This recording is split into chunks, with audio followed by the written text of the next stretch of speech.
m'appelle Kevin Lafont, j'ai 30 ans. Donc pêcheur depuis que j'ai 3 ans. Donc j'ai commencé en bord de rivière avec mon père. Au tout départ, je pêchais le calicoba, la petite canne, donc c'est comme ça que la pêche a commencé. Mon père à côté faisait de gros poissons, donc des carpes. Après, j'ai tenté pas mal de pêches. J'ai tenté le leurre, qui m'a pris pas mal de temps. Ensuite, le feeder. Le feeder, j'ai beaucoup aimé le feeder. C'était une super pêche. Et d'ailleurs, c'est comme ça que la carpe est venue. Lors d'une session de pêche avec un ami au feeder qui ne connaissait pas, donc je lui ai fait découvrir la pêche du feeder, m'a dit, donc à la fin de la session, après avoir fait pas mal de poissons, m'a dit « Je t'amènerai avec moi à la carpe, on ira faire de la carpe ensemble ». Donc je lui ai dit que j'avais déjà la notion de la carpe, mais il m'a dit « Tu verras, elle sera différente ». Moi j'avais la notion des clichés. Simplement, on pose la canne, on peut attendre 1 jour, 2 jours, 3 jours sans avoir la moindre touche. Ça me passionnait pas vraiment, mais j'ai voulu quand même savoir comment ça se passait. Donc je suis allé à la pêche avec lui, et effectivement c'était complètement différent. Je pense du coup, dû à l'évolution du matériel, des bouillettes et tout ça. On fait 2 jours de pêche, on doit faire une 50aine de poissons, donc j'étais comme un enfant. Et depuis ce jour-là, ça m'a rendu fou. Donc j'ai commencé à investir pas mal dans la carpe. Donc au départ j'ai investi pas mal d'argent, surtout sur les cannes. Et j'ai commencé à faire mes premières sessions, mes premiers poissons avec, donc c'était super. Le seul souci c'est que je me suis aperçu que sur les petits poissons j'avais pas forcément des sensations incroyables. Et donc j'ai vraiment, ça c'était un de mes plus grands regrets. Donc c'est pour ça que peu de temps après, j'ai commencé à vraiment m'intéresser à tout ce qui était blanc, tout ce qui était action de canne. Les cannes que j'avais donc auparavant, c'était des cannes avec une action très raide en pointe. Et en fait, comme je ne savais pas, je les aurais pas, c'est pas ce que j'aurais acheté. Du coup, je me suis orienté vers des cannes semi-paraboliques. Et là, du coup, c'était complètement ce que j'attendais. Donc, très bonne lanceuse. En plus de ça, sur les petits poissons, des combats de folie, des sensations incroyables. C'est exactement ce que je recherchais. Et du coup, je me suis orienté vers la marque Prologic. Aujourd'hui, comme vous pouvez le voir, je n'ai quasiment que du Prologic. J'ai même du matériel qui n'est plus au catalogue, simplement parce que le rapport qualité-prix, pour moi en tout cas, est incroyable. Ça tient dans le temps. Et pourtant, ils en ont vu de toutes les couleurs au départ, parce que bon, j'ai pas été tendre avec, mais c'est encore là aujourd'hui.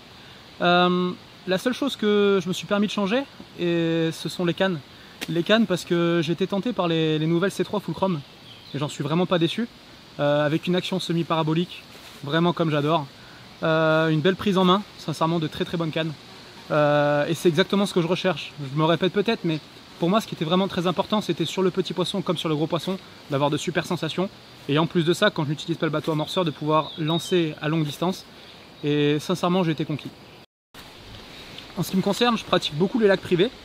Alors pour la simple et bonne raison, c'est qu'en général, dans ceux que je pêche, il y a une très belle densité. Et ça, j'aime ça, avoir pas mal de touches. Il y a de très jolis poissons, de très belles écailles à voir, c'est le top. Et on y est tranquille, on sait que tout se passera très bien. Donc ça, c'est génial. Alors ce qu'il faut savoir, c'est que dans les plans d'eau privés, donc certes, il y a beaucoup de poissons, il y a une belle densité. Le problème, c'est que ce sont des lacs qui sont vraiment surpêchés. Donc faut pas croire qu'on peut lancer n'importe où, on prend du poisson, ce n'est pas vrai. Faut quand même bien préparer sa pêche, bien réfléchir. Et moi j'aime beaucoup réfléchir à la carpe, me creuser la tête, c'est souvent le cas quand je n'ai pas de touche, je suis tout le temps en train de réfléchir. Sur cette session là, sur ces 48 heures, donc j'ai commencé avec une canne tête chercheuse. Donc une canne que j'ai placée, vous pouvez pas le voir là, mais c'est une canne que j'ai placée à côté d'un arbre mort, qui a d'ailleurs bien déroulé. Donc celle-là j'ai préféré la laisser en solitaire, c'est quelque chose que je fais souvent. Pour pas justement qu'il y ait une grosse pression de pêche sur ce spot là, donc je ne mets qu'une seule canne à cet endroit là. Et ensuite j'ai gratté un peu les fonds pour trouver des zones de dur. Alors au départ j'ai trouvé 2 belles zones de dur qui ont provoqué 2 touches quasiment simultanément. Le problème c'est qu'après ça s'est complètement arrêté pendant quelques heures. J'ai eu quelques touches pendant la nuit mais rien de mirambolant. Par contre ce matin j'ai décidé de mettre mes cannes en escalier. C'est-à-dire que j'ai posé donc ma première canne sur une zone de dur à 40 mètres avec un amorçage plutôt lourd à base de pelée et un tout petit peu de bouillette. Et ensuite j'ai mis une deuxième canne, donc légèrement décalée à 10 mètres sur la droite, mais un peu plus loin, une quinzaine de mètres, avec un amorçage beaucoup plus léger à base uniquement de bouillettes. Je vous explique pourquoi j'ai fait ça. En fait, j'ai voulu donc attirer les petits poissons sur ma première canne qui était la plus proche, pour pouvoir laisser l'autre un peu tranquille et attirer les plus gros. Chose qui a été bénéfique puisqu'on a donc fait de très beaux poissons là-dessus. Bon, désolé pour l'interview, mais il y a poisson.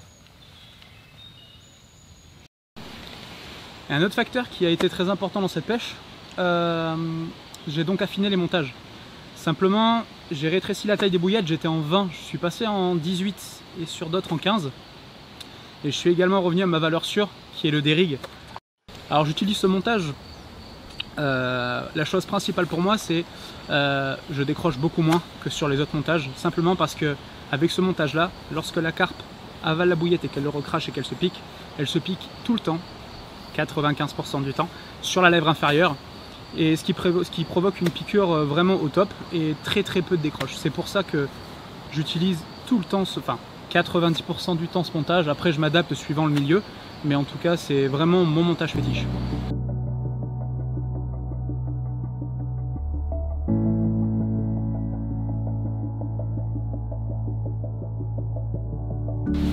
Quand Prologic m'a proposé de faire partie de la team, j'ai forcément accepté. Ce que j'espère en tout cas, c'est que les futures vidéos vous plairont, seront à votre goût et qu'on pourra continuer à apprendre tous ensemble.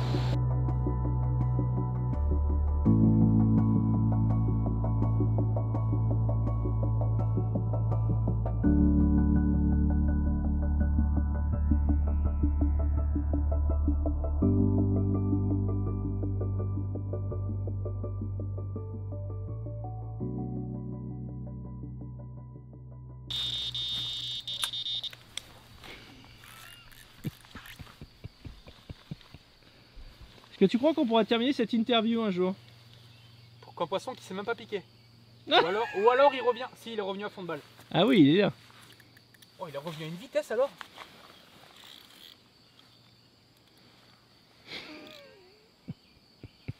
J'aurais jamais assez de batterie dans les détecteurs et dans la caméra pour finir cette interview. C'est ça.